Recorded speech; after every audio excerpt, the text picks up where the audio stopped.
About 2 minutes away from the end of the trading day, Katie Greifeld and Matt Miller in for Romaine Bostic. And here to help take us through the closing bell, we're joined by a global simulcast, Carol Massar and Bailey Lipschultz. He's in for Tim Stenovic, bringing together all of our audiences, Carol Massar, to parse through the most crucial moments of this trading day on this Monday. And the dip buyers, they're back. Yeah, right. What a different tone from Friday. But, you know, also, we got to write a love letter to OpenAI and Broadcom because the semiconductors really some outperformance, up about 5%. A lot of it, you know, Bailey, had to do with Broadcom today. And who even cares about a government shutdown in a market like this? Yes, we barely talked about it today. Didn't even mention it. Didn't even cross our minds. And yet the major averages are up almost 2%. S&P up more than 1.5%. And Katie and Matt, guys, the bond market's closed, but stocks are partying.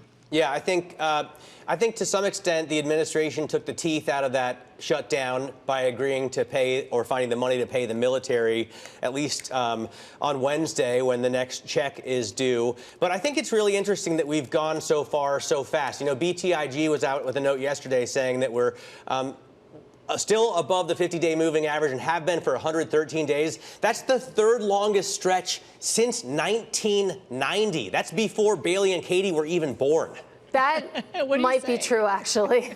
But, I mean, it's a good point that we have been so strong for so long, and we really haven't seen a dip to buy in quite a long time. So, of course, a lot of this is OpenAI, but a lot of this is just folks seizing on a sale right now. And that definitely was the story of this market action on this Monday. You can see the S&P 500 looks like we're going to finish about 1.5% higher. You take a look at the NASDAQ doing even better. That's a lot of that chip influence coming through there. The NASDAQ finishing 2.2% higher on the day.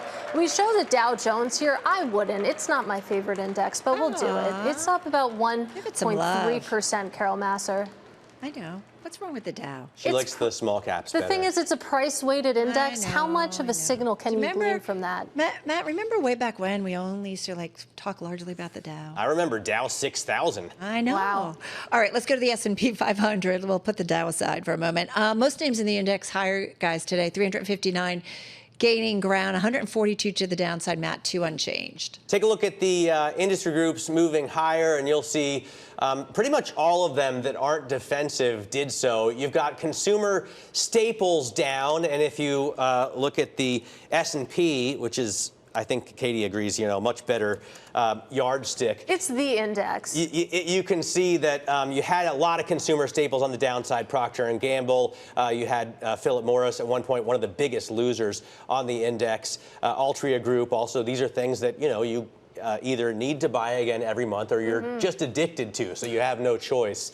But for the most part, you had every other group rising. Healthcare you see down, but really just unchanged. All right, guys, let's get to some of the individual gainers. No surprise, I'm going to talk about Broadcom. Of course, ticker AVGO, up as much as almost 11%, finishing the day with a gain of just shy of 10%. Number 2 gainer in the S&P 500, number 1 gainer in the NASDAQ 100. No, number 2, forgive me.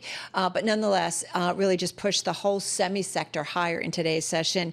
This as OpenAI signed a multi-year agreement with Broadcom to collaborate on custom chips and networking equipment. So it's the latest step in OpenAI's ambitious plan to add computing infrastructure, but it really gave some juice to Broadcom. All right, the other thing that was kind of a broader story today was when you look at rare earth and critical mineral stocks, rising, falling, strong gains among Asian peers, fresh tensions between Beijing and Washington over China's exports of critical minerals, fueling bets on alternative suppliers. So 2 names I just want to show, critical materials, critical medicals.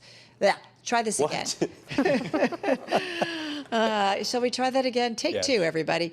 3, 2, 1. Critical metals up almost 55% in today's session. And then MP materials up just about 21%. Remember, MP materials is the one that the U.S. government has taken a stake in, along with some other investments in raw materials companies. And then I got to mention Warner Brothers, up almost 4% here. This as the company, according to reports that cited people familiar with the matter, rejected Paramount Skydance's initial takeover approach for being too low. And But can I just...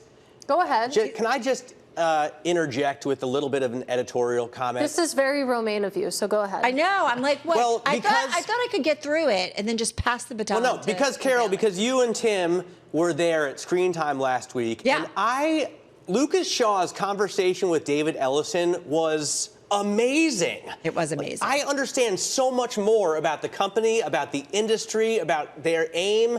That's funny because Laura Martin of Needham said, she goes, I don't feel like that David Ellison has really laid out his strategy. What? That he keeps making these acquisitions but not kind of saying what the overall strategy is. I'm just sharing you because she talked with us at Screen Time.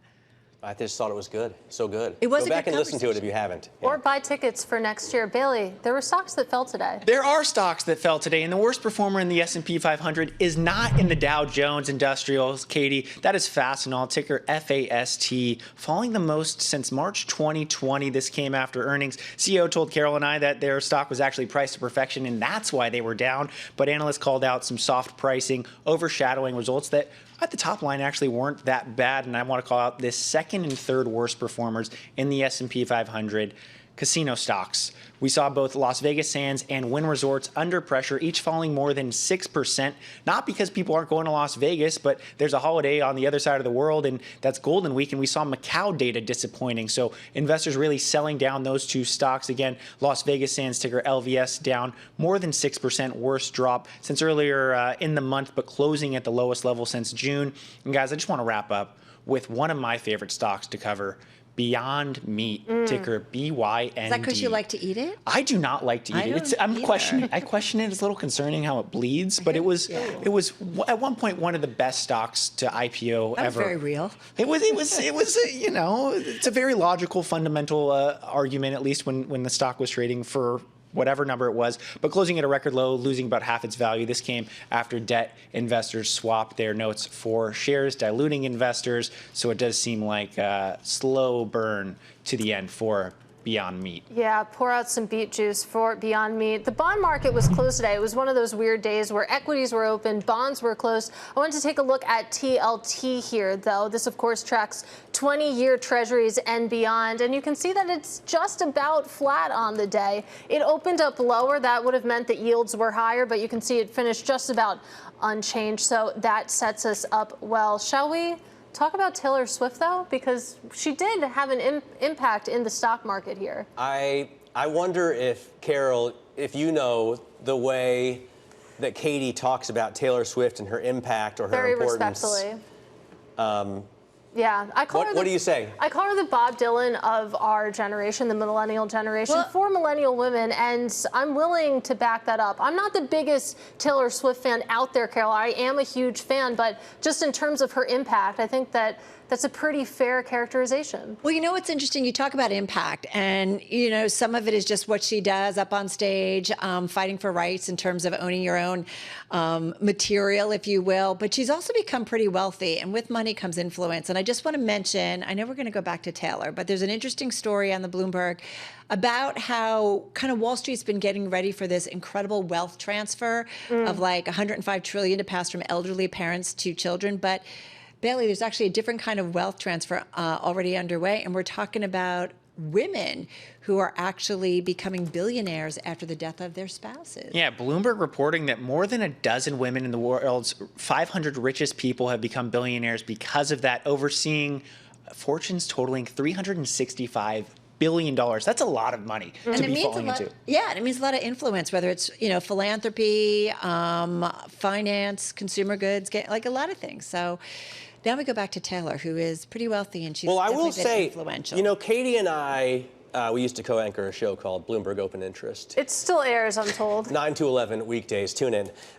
We talked to Sally Krawcheck on that program, if you recall, and she said that we're going to see, like, I think, massive numbers, like $35 or $40 trillion shifted in this silver tsunami. Maybe it was even more, but the lion's share of that is going to shift from the control of men to the control of women. So that's going to be... As it should. It's really interesting, too. You think about all the different ripple effects there. One of them being, what does this mean for the financial advisor community? There are a lot of things that we'll have to adjust to sort of accommodate what that new face of wealth looks like. I heard Carol and Tim talking to April Rudin about this last week. Oh my God, I'm so, I'm just warmed. He's your by you biggest listening fan, to truly. us.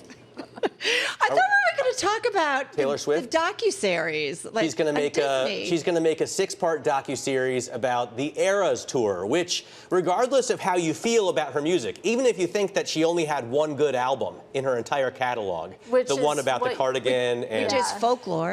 Exactly. 1989, but sure. You still can't deny the impact that her Eras Tour had on, the global economy, really. I saw it in Toronto, and let me tell you, that was a production. I was tired just watching it.